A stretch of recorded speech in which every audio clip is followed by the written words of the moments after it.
Educational achievement of most South Africans now remains below standard.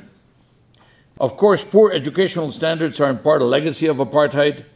It will take time to overcome this legacy. But the good news is that this process is underway. South Africa has greatly increased its access to education.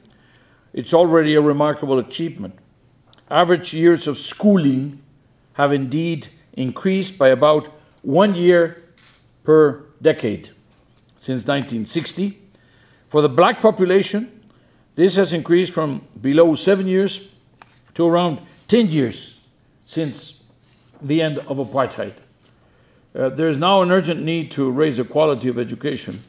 South African students fare poorly in standardized international tests, like the Progress in International Reading Literacy study, and outcomes are extremely uneven across and within schools.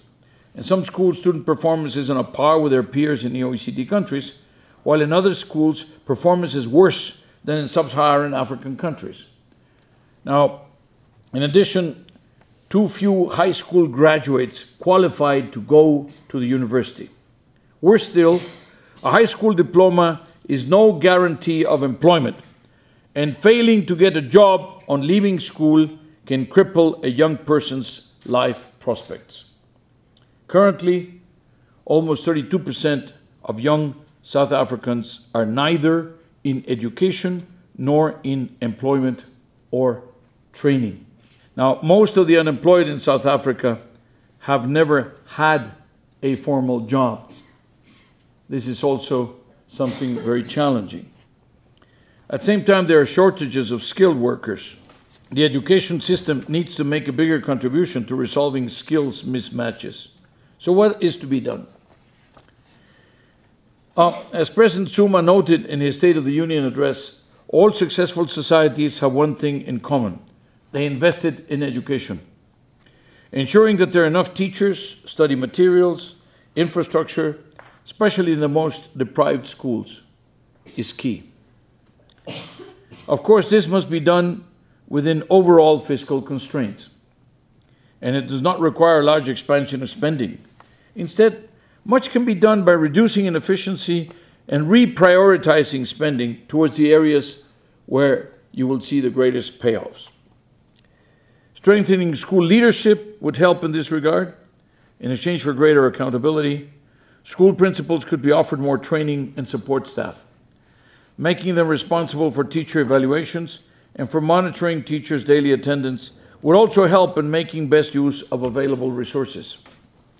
Meanwhile, the education authorities could be given more flexibility to appoint and dismiss those principals that will not be up to speed. Now, the evaluation of schools and of the overall system is also very useful to help to better allocate resources and monitor progress. To advance in this regard, we would be proposing to South Africa to join the Program for International Student Assessment, the PISA, and the Teaching and Learning International Survey, TALIS. PISA is a system where every 3 years, we report on the performance of 15-year-old students.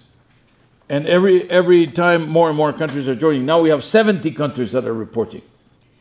And it gives us enormous clues about, just very important clues about how to improve the systems. The other one is the Teaching and Learning International Survey. That's about teachers. There we survey not the students, but the teachers. An even more important issue in the quality of education. So South Africa could join these two. It could also undertake an OECD review of evaluation and assessment frameworks for improving school outcomes. We see a range of other measures that could also be useful.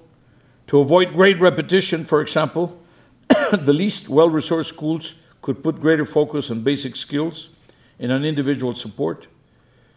Teaching English could begin earlier, but the switch to English as a language of instruction could be made later and more gradually. Finally, another key area for improving skills is vocational training. It needs to be on a larger scale and more tailored to the needs of employers. This is where countries like Germany or countries like Austria or countries like are excelling in this. They show, and this is where countries like France or countries like Italy or countries like Spain are not. And that is why you see the differences.